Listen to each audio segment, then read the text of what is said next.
Muling lumipas ang mga taon. Binata na ang mga dating totoy noon.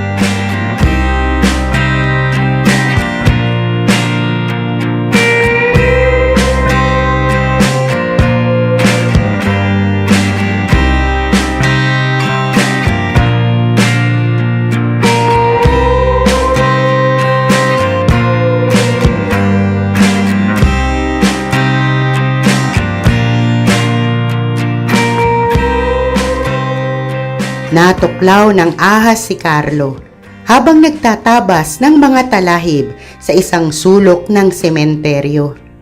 Sakay ng tricycle, binaybay nilang maglolola ang kahabaan ng kalsada.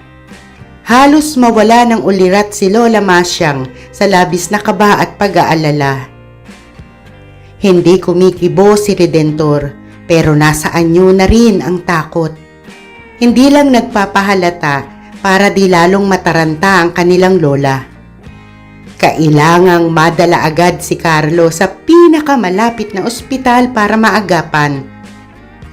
Tila nananadya naman ang pagkakataon. Naipit sa mahabang daloy ng trapiko ang sinasakyan nila. Kaya naisip ni Redentor, buhati na lang si Carlo. Tutal ay malapit na lang naman ang ospital. Tumanggi si Carlo. Kaya daw nito maglakad kahit paika-ika lang. Ngunit hindi naawat si Redentor. Kailangang malunasan agad si Carlo para hindi manganib ang buhay. Mabilis ang nagmamadaling mga hakbang ni Redentor habang pasan-pasan sa likod ang mabigat na katawan ni Carlo. Nakasunod sa kanila si Lola Masyang na halos kapusin na ang hininga sa lakad-takbong ginagawa. Paminsan-minsan ay natitigilan si Redentor at nililingon ang matanda. Tinitiyak na nakakasunod pa ito, na hindi ito nawawala ng malay dahil sa magkahalong takot at pagod. Sa tuwing lilingon siya, ay maagap naman itong sumesenyas na ituloy niya lang ang paglakad-takbo na huwag itong alalahanin, na okay lang ito. Mahabang sandali pa ang lumipas. Narating din nila sa wakas ang ospital. Pagdating sa emergency room ay sinuri agad si Carlo ng doktor.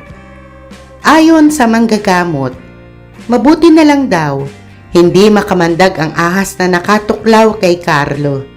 Idinagdag pa nito na tama ang ginawa ni Redentor sa pagbibigay ng pangunang lunas sa kaibigan, ang paghiwa sa bahaging natuklaw at ang pagpapalabas ng dugo.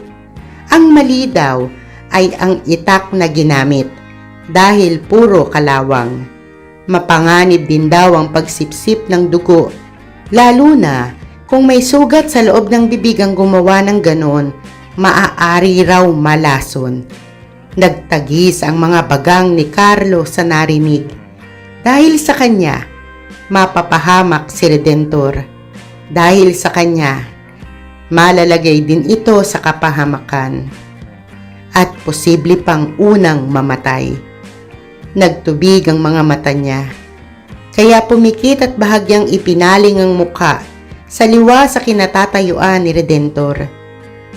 Naintindihan ni Redentor ang ikinilos na iyon ni Carlo, kaya tinapik niya ang balikat nito at saka pabulong na sinabing kung siya ang natuklaw ng ahas, ay natitiyak niyang ganun din ang gagawin nito.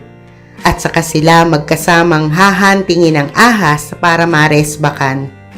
Dahil sa ganoong naging usapan, magkasabay na silang natawa. Napahawak naman sa tapat ng dibdib si Lola Masyang nang mawawaan ang sinabi ng doktor. Ang alam kasi nito, may singaw si Redentor. Kung nagkataong may kamandag ang ahas, posibleng dalawang apo nito ang malason at mamatay. Bumuway sa pagkakatayo ang matanda. Naiisip pa lang ang bagay na iyon ay halos ikamatay na. Dahil doon, tumaas ang blood pressure nito. Maagap naman itong dinaluhan ng mga nurse na naroon. Bagaman walang kamandagang ahas, inirekomenda pa rin ng doktor na maobserbahan si Carlo. Binigyan ito ng anti-tetanus vaccine upang makaiwas sa impeksyon. Binantayan na rin ang blood pressure ng matanda.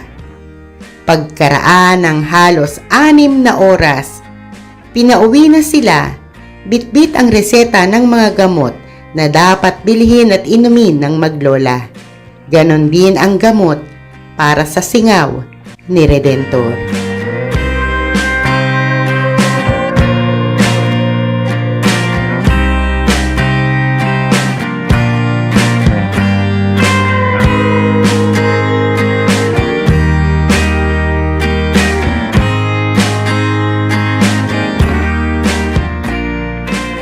Kahit high school lang ang natapos ni Redentor at Carlo, ay sinuwerte ang mga itong maipasok ng kababata at matanggap sa isang sikat na ihawa ng mga manok at baboy. Hindi man matatawag na nakaririwasa, gumaan na ang kanilang pamumuhay. Nagkakatuwang sila sa mga gastusin at nakabibili pa ng ilang bagay para sa kanilang mga sarili at sa kanilang lola. Kung saan makikita si Redentor, ay asahang doon din makikita si Carlo. Magkatulad sila sa maraming bagay, pareho ng hilig, pareho din ang pangarap na makilala sa larangan ng pagsusulat.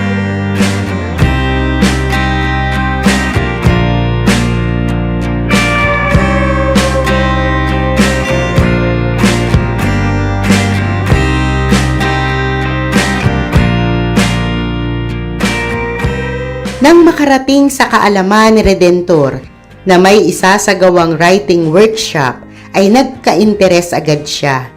Mahilig siyang magsulat ng mga kwento, mga istoryang may drawing pa, yung parang sa mga comics o libro sa Japan. Naimpluwensyahan niya si Carlo na hilig din ang pagsusulat ng kwento na parang script naman ang estilo. Kaya nang sabihin niya ang tungkol sa workshop, ay mabilis itong nagsabing sasama.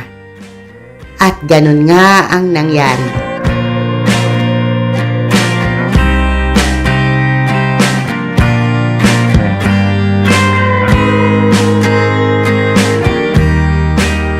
Marami silang natutunan sa activity na iyon, ganun din sa mga taong nakilalang gaya nila ang hilig.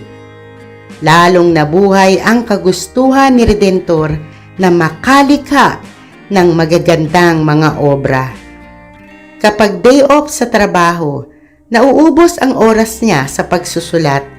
Nasaan man, sa trabaho, sa jeep na sinasakyan, o kahit sa loob ng palikuran, kapag may naisip ay isinusulat agad kahit sa napkin. Minsan sa braso at palad, at saka inililipat sa malaking notebook pag-uwi sa bahay. Naniniwala siyang mabibigyan din siya ng break pagdating ng araw, sila ni Carlo. Bagaman hindi niya kasing seryoso si Carlo sa pagsusulat, ay pangarap din itong makagawa ng mga librong hahangaan ng makababasa. Siyempre pa ay numero 1 nilang tagahanga ang kanilang lola. Suportado nito ang hilig nila, ang mga pangarap nila.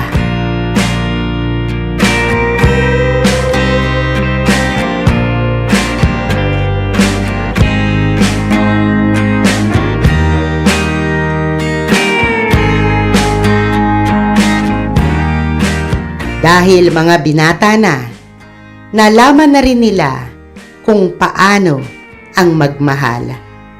May nakilala silang sales lady nang mag-birthday ang isang kasamahan nila sa trabaho. Bisita rin doon ang dalaga. Nakapalitan ng cellphone number at doon na nagsimula. Kahit interesado si Redentor sa dalaga, ay pinigilan na niya. Hindi man sabihin ni Carlo, ay alam niyang malaki ang pagkakagusto nito sa babae. Alam niyang nakikiramdam ito sa kanya. Kung liligawan niya ang babae, ay hindi na ito manliligaw kahit pagustong gusto ito. Gaya niya, ayaw din itong iyon ang pagmula ng hindi nila pagkakaunawaan at samaan ng loob. Ganon ang samahan nila. Walang kahit anong makasisira. Kahit babae pa.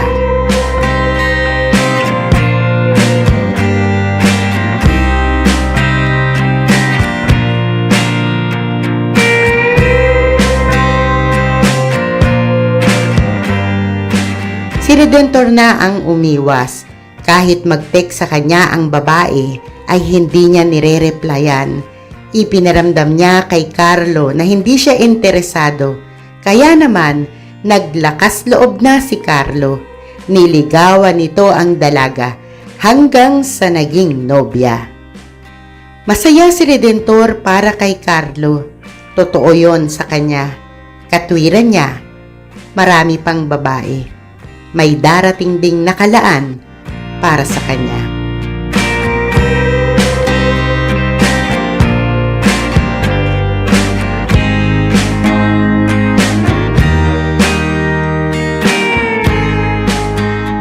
Isang hapon, umuwi si Redentor na lulugo-lugo at bagsak ang mga balikat.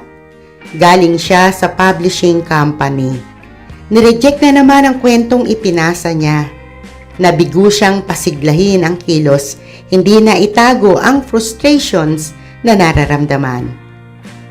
Bumili si Carlo ng 2 boteng Red Horse at inaya siya sa paborito nilang tambayan sa ibabaw ng nicho ng asawa ni Lola Masyang. Dito nila pinag-uusapan ang mga hindi pwedeng marinig ng kanilang lola. Mapapansin din ng mga publishing company ang talent mo. Panapanahon lang talaga. Hindi man ngayon ang sa iyo, basta huwag kang susuko. Sulat lang ng sulat. Pagdating ng panahon mo, baka kapusin pa yung mga naisulat mo. Tangina, pag sikat ka na, pipila muna sila para makausap ka. Tignan lang nila. Taas noon itong sabi.